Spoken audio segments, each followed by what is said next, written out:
let's discuss what are the new extensions related to automation in Process Designer.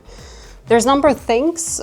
First of them is related to the concept of processing variables that we introduced last year.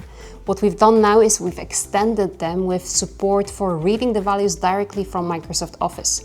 This can be great, especially if you're looking at the usage in mission synthesis type of applications, where you want to calculate the life damage of products that you're testing.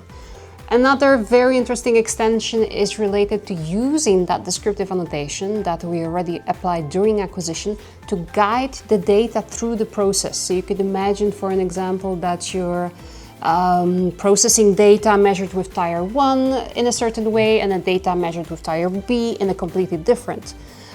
This could be also your driver's name or even the weather conditions that you're measuring in.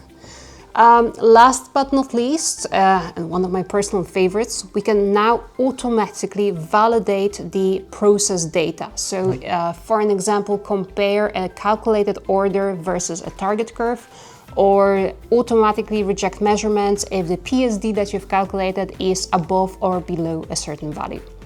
With all of that combined, we can automate instrumentation, acquisition, processing, and publishing all together, overall making you way more efficient.